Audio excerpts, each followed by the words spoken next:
Assalamualaikum warahmatullahi wabarakatuh. Perkenalkan, saya Amir Husaini Karim Amrullah. Saya merupakan koordinator pelaksana P3 KKN Universitas Bengkulu. Pada kesempatan hari ini, kami akan melakukan pembekalan kegiatan KKN periode 97. KKN periode 97 kali ini mengangkat tema pemberdayaan potensi sumber daya alam dan sumber daya manusia Provinsi Bengkulu. Untuk pembekalan kali ini, saya memfokuskan pada bagaimana mekanisme pelaksanaan KKN dan pelaksanaan program kerja selama kegiatan KKN berlangsung. Pembekalan ini dibagi menjadi 4. Yang pertama, bagaimana timeline pelaksanaan KKN periode 97. Yang kedua, sekretariatan pendukung kegiatan KKN. Yang ketiga, program kerja KKN. Dan yang terakhir adalah laporan KKN. Kita masuk pada bagian yang pertama, yaitu timeline KKN. Timeline KKN sendiri kita bagi menjadi 2, yaitu pra pelaksanaan KKN dan pada saat pelaksanaan KKN. Pada pra pelaksanaan KKN yang pertama yaitu pembekalan. Pembekalan sendiri kita jadwalkan akan kita lakukan pada tanggal 13 sampai 17 Juni. Nah, adik-adik saat ini sedang menonton video pembekalan pelaksanaan KKN. Pembekalan KKN ini kita lakukan secara daring dari mulai tanggal 13 sampai dengan 17 Juni. Adik-adik bisa memilih waktu yang paling pas kapan akan menonton video-video pembekalan KKN. Selanjutnya, setelah pembekalan KKN ditonton videonya, adik-adik akan melaksanakan ujian pembekalan yang juga akan kita lakukan secara daring, yaitu pada tanggal 20 Juni. Setelah melakukan ujian pembekalan, kemudian langkah selanjutnya adalah melakukan koordinasi yang akan kita lakukan pada tanggal 25 sampai 30 Juni. Apa yang dilakukan saat koordinasi akan kita jelaskan berikutnya. Yang berikutnya adalah penerjunan. Penerjunan serentak akan kita lakukan pada tanggal 1 Juli 2022 yang akan dilepas langsung oleh Rektor Universitas Bengkulu. Kemudian timeline berikutnya pada saat pelaksanaan KKN kita bagi menjadi yang pertama, pelaksanaan KKN dilakukan 1 Juli sampai dengan 16 Agustus. Kemudian pada saat minggu pertama, tugas adik-adik adalah merencanakan atau membuat program kerja pelaksanaan KKN. Itu dilaksanakan pada minggu pertama. Kemudian pada saat pelaksanaan KKN ada 2 buah laporan kemajuan, yaitu laporan kemajuan kegiatan individu yang akan dilaporkan setiap 2 minggu pelaksanaan kegiatan KKN. Kemudian yang terakhir ada laporan akhir, yaitu dilaksanakan setelah pelaksanaan KKN 17 sampai 30 Agustus 2022. Yang dimaksudkan dengan koordinasi KKN itu yaitu kita lakukan setelah dilakukan pembekalan dan ujian pembekalan, yaitu pada tanggal 25 sampai dengan 31 Juli. Nah, koordinasi ini dilakukan yang pertama, adik-adik mahasiswa kami persilakan untuk mengecek lokasi KKN.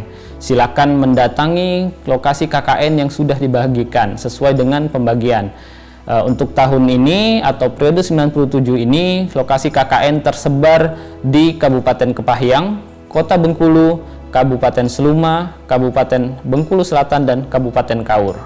Nah, untuk koordinasi, adik-adik mendatangi lokasi KKN dan menemui aparat setempat mulai dari kecamatan, kepala desa, kadun, RT dan RW yang intinya memberitahukan sebagai peserta KKN yang akan melaksanakan KKN di desa atau kelurahan tersebut, kemudian mencari info apakah di sana tersedia lokasi tempat adik-adik nanti menginap sebagai lokasi kesekretariatan.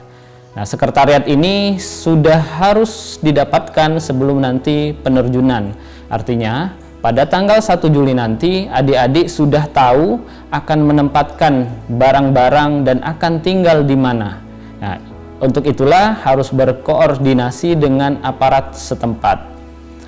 Lokasi sekretariat KKN ini harus sudah dipasang spanduk nanti pada saat tanggal 1 Juli yang model dan spanduknya akan kita tampilkan nanti pada gambar dan bisa dilihat pada buku panduan KKN periode 97. Untuk memudahkan koordinasi antara pihak P3 KKN serta pihak aparat pemerintah, kita membentuk seorang kordes setiap desa maupun kelurahan, kemudian di masing-masing kecamatan akan ditulis seorang korcam. Maka dari itu silakan adik-adik berkoordinasi di dalam satu kecamatan siapa yang akan menjadi korcam, kemudian di dalam satu desa atau satu kelurahan membentuk atau memilih siapa yang akan menjadi kordes. Nah, kemudian di dalam masing-masing desa atau kelurahan nanti ada sekretaris maupun bendahara secara umum. Itu silakan nanti organisasi-organisasi lainnya untuk mendukung kegiatan KKN bisa adik-adik sesuaikan. Untuk upacara pelepasan dan penerimaan, setelah sesuai yang saya sampaikan tadi bahwa akan dilakukan langsung oleh Rektor Universitas Bengkulu, yang akan kita lakukan di halaman Rektorat Universitas Bengkulu, yaitu pada tanggal 1 Juli 2020. Setelah pelepasan, maka adik-adik tugas korcam yang pertama kali adalah berkoordinasi dengan pihak kecamatan kapan akan dilakukan penerimaan di kecamatan. Itu disesuaikan dengan kondisi masing-masing kecamatan serta kondisi kapan pihak kecamatan atau Pak Camat maupun Bu Camat yang memungkinkan waktu untuk dilakukan penerimaan di masing-masing kecamatan. Itu adalah tugas pertama dari korcam maupun kordes untuk memastikan lokasi penerimaan di kecamatan masing-masing. Nah, untuk penerimaan tidak harus sama tanggalnya 1 Juli dengan saat pelepasan. Hal ini sangat bergantung pada kondisi masing-masing lokasi kegiatan KKN. Kemudian untuk kesekretariatan, kelengkapan kesekretariatan itu ada banyak yang masing-masingnya adalah tujuannya untuk mendukung kegiatan pelaksanaan KKN. Di antaranya kelengkapan kesekretariatan harus ada buku tamu di dalamnya, buku keluar masuk baik itu mahasiswa maupun tamu-tamu yang datang, kemudian buku harian yang menunjukkan aktivitas harian masing-masing peserta KKN, kemudian kalender kerja yang memberikan rincian kegiatan-kegiatan dan kapan akan pelaksanaan kegiatan KKN yang sudah direncanakan, kemudian penetapan masalah program KKN, daftar piket, peta lokasi, dan foto-foto kegiatan. Format-format untuk kelengkapan sesekretariatan bisa adik-adik lihat di buku panduan KKN periode 97. Semuanya sudah kita lengkapi dengan baik. Berikut ini adalah contoh dari spanduk sekretariatan KKN yang akan adik-adik cetak dan harus ditempel di lokasi masing-masing sekretariat. Formatnya seperti ini. Silakan nanti adik-adik desain dan adik-adik cetak. Ukurannya kecil 1 meter kali 1 meter, tapi cukup jelas untuk menginfokan ke warga dan masyarakat sekitar bahwa di tempat ini ada mahasiswa-mahasiswa KKN yang tinggal. Ini juga merupakan cara untuk memperkenalkan diri adik-adik mahasiswa ke lingkungan di sekitar. Kemudian salah satu kelengkapan sekretariat tadi adalah kalender kerja. Seperti ini adalah formatnya. Ada nama kegiatannya, kemudian kapan, bulan, dan waktu yang akan dilaksanakan kalender kerja. Nah, kalender kerja ini fungsinya untuk menjadi panduan bagi adik-adik dalam pelaksanaan rencana kegiatan KKN. Selanjutnya adalah proposal rencana kerja.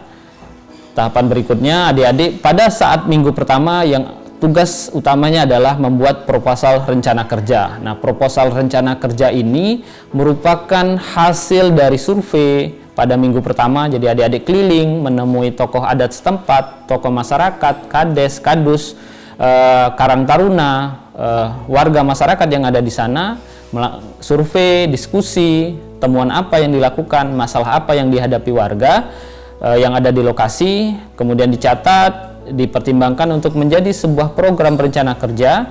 Kemudian ini didiskusikan dengan masing-masing DPL yang sudah ditunjuk, DPL nanti memberikan masukan dan saran bagaimana rencana kerja yang akan lebih baik dilakukan berdasarkan masalah-masalah yang adik-adik temui di lokasi KKN.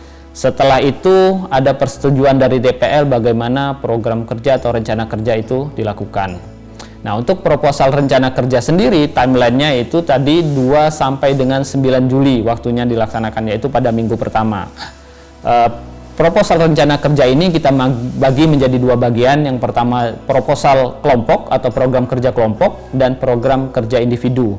Nah, program kerja kelompok ini harus sesuai dengan tema KKN, sementara program kerja individu dia sifatnya sesuai dengan bidang ilmu atau keilmuan masing-masing mahasiswa. Nah, untuk tema KKN, karena kita temanya adalah pemanfaatan sumber daya alam dan sumber daya manusia Provinsi Bengkulu, dengan tema yang luas ini, adik-adik bisa memilih tema spesifik yang pas untuk lokasi kegiatan KKN masing-masing. Misalkan ada desa yang ternyata tema yang paling pas adalah untuk desa wisata, maka adik-adik mengangkat di suatu kelompok atau suatu desa ini adalah sebagai kegiatannya adalah desa wisata. Mungkin ada tema lain, adik-adik melihat ada sumber daya bumi atau sumber daya pertanian yang bisa diangkat menjadi tema KKN, itu silakan diangkat menjadi tema KKN. Intinya program kelompok terdiri dari dua, yang itu harus dengan sesuai tema KKN yang sudah disepakati dari masing-masing kelompok. Kemudian untuk proker individu terdiri dari dua juga, yang sifatnya sesuai dengan bidang ilmu. Nah, untuk penyusunan proker tadi sudah disampaikan bahwa hasil observasi, hasil identifikasi, kemudian proker ini harus adik-adik lokakaryakan atau adik-adik seminarkan atau adik-adik sampaikan kepada masyarakat, sehingga masyarakat tahu, kepala desa tahu, kadus tahu bahwa ada program kerja seperti ini yang akan direncanakan. Setelah dilaksanakan lokakarya, maka terbentuklah sebuah proposal program kerja.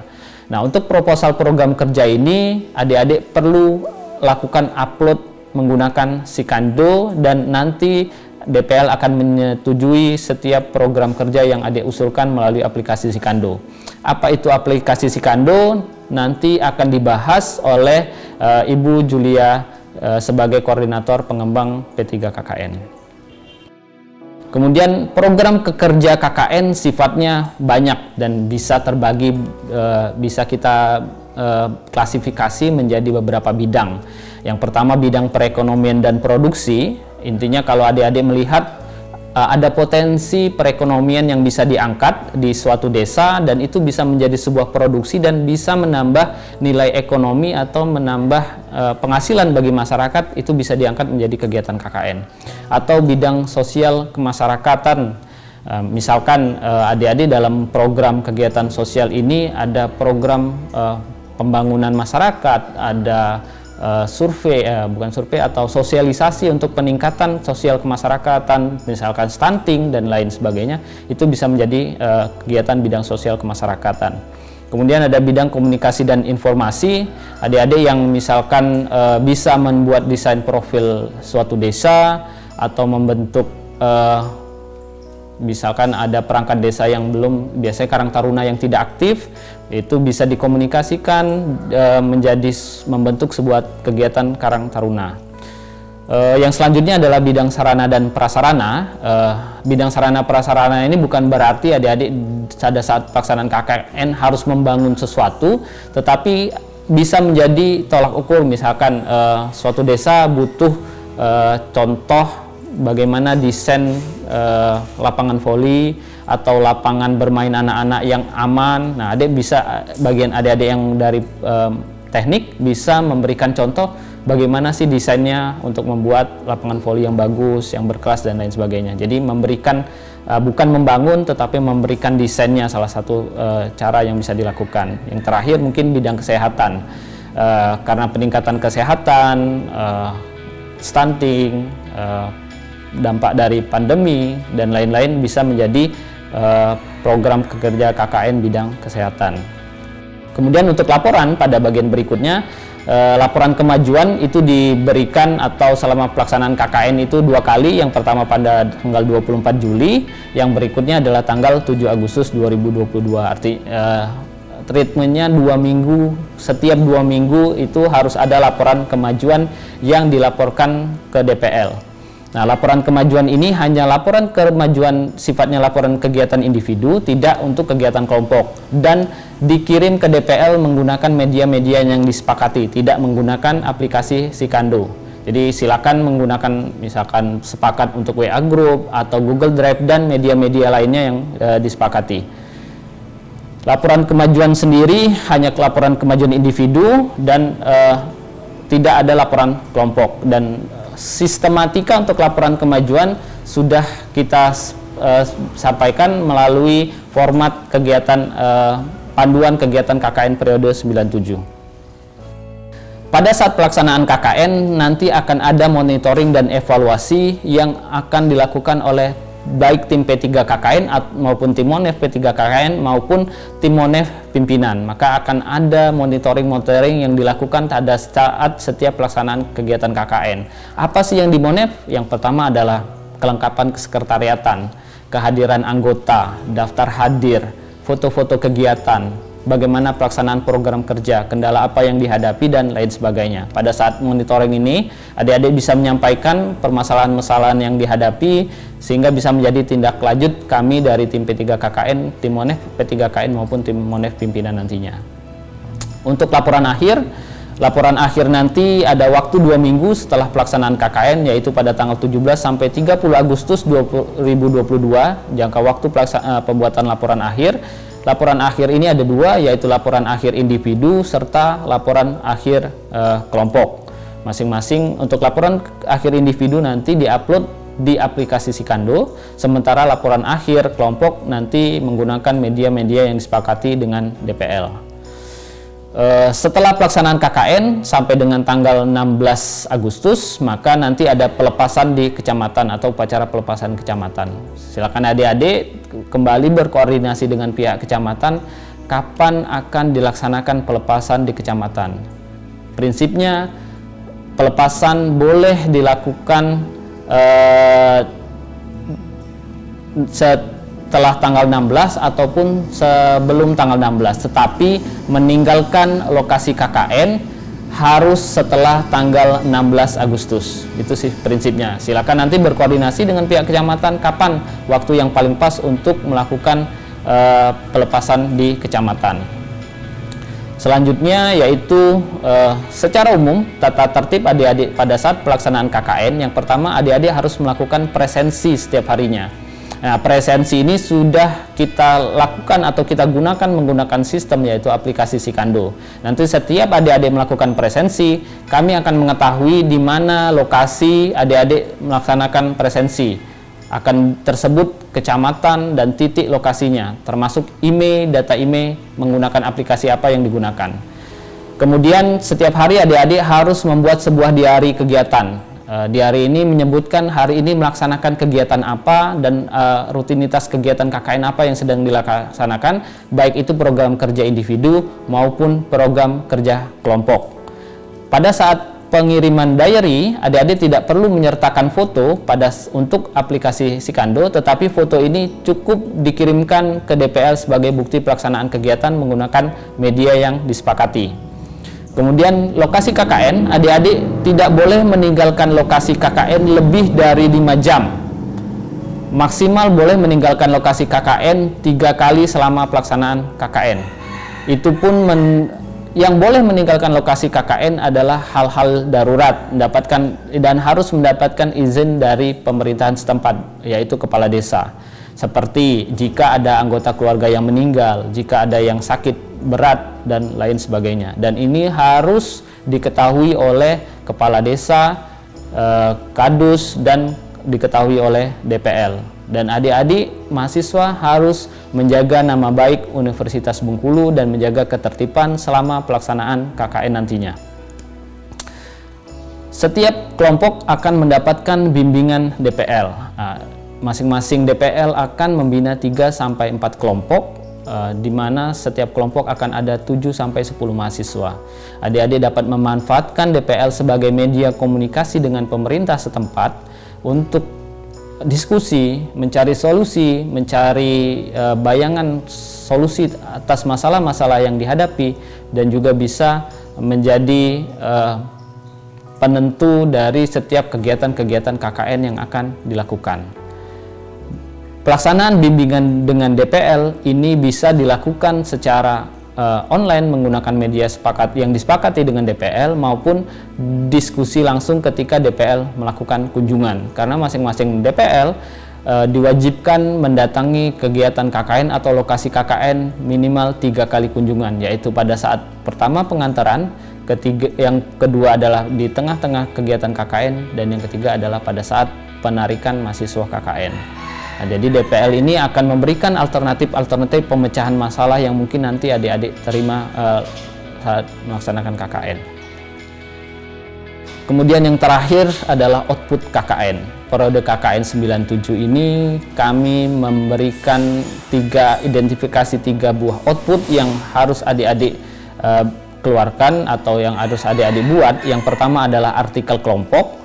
Artikel kelompok ini berasal dari kegiatan kelompok yang sudah dilakukan, di mana format artikel ini mengikuti format artikel tribut KKN yang bisa diunduh melalui laman yang linknya sudah kami sertakan pada buku pandoman kegiatan KKN.